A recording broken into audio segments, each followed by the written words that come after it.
चले भाई, कैसी खबर के बारे में आपको बताते हैं जो बहुत दिलचस्प है। ये खबर आई है लखनऊ से, जहां पर सेंटर ऑफ बायोमेडिकल रिसर्च के अध्ययन में ये पाया गया है कि संस्कृत के श्लोक मानसिक बीमारियों का इलाज कर सकते हैं।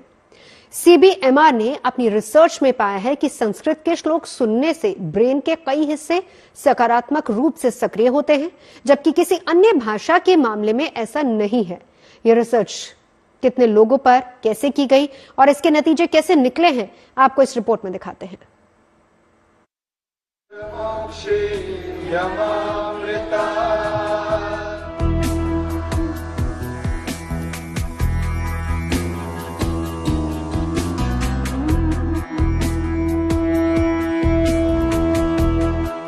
दुनिया की सबसे पुरानी भाषाओं में एक संस्कृत,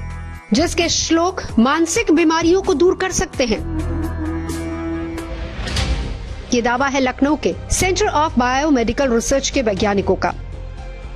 जिनके मुताबिक अस्तो मां सद्गम्य तमसो मां ज्योतिर्गमय और अहम ब्रह्मस्मि जैसे श्लोक सुनने भर से ब्रेन के कई हिस्से सकारात्मक रूप से सक्रिय हो जाते हैं,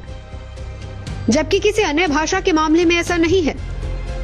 लखनऊ स्थित इस जो रिसर्च सेंटर है,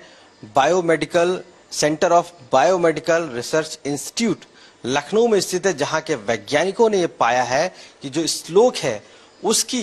उच्चारण से जो क्षमता है मस्तिष्क की वो बढ़ती है। हाल में ही हमने देखा कि जब संस्कृत के श्लोकों का प्रयोग कराया जाता है या जब हम उच्चारण करते हैं, तो उससे एमआरआई की मशीन में जब हमने मस्तिष्क को देखा तो हमने पाया कि न केवल उच्चारण से उसके मस्तिष्क का विकास हुआ, लेकिन साथ ही साथ कई सारी क्षमताएं बढ़ी, जैसे कि उसकी जो मेमोरी थी, शॉर्ट टर्म मेमोरी, उसमें विकास हुआ। दूसरा, हमें ये पता लगा कि जो उसका कॉन्फ्लिक्ट रेजोल्यूशन की मैकेनिज्म है कि कैसे कोई अगर द्वंद्व है तो उसको कैसे सुलझाएं, उसमें भी विकास हुआ। सीबीएमआर के निदेशक डॉक्टर आलोक धवन ने बताया कि इस रिसर्च का मकसद मस्तिष्क और संस्कृत श्लोकों के बीच संबंध को समझना था,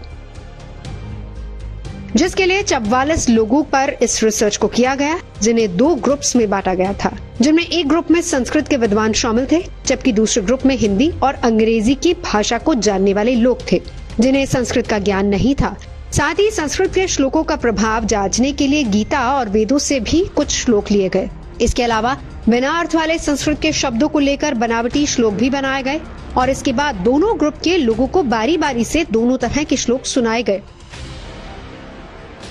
फिर इनके दिमाग में होने वाले प्रभाव को देखने के लिए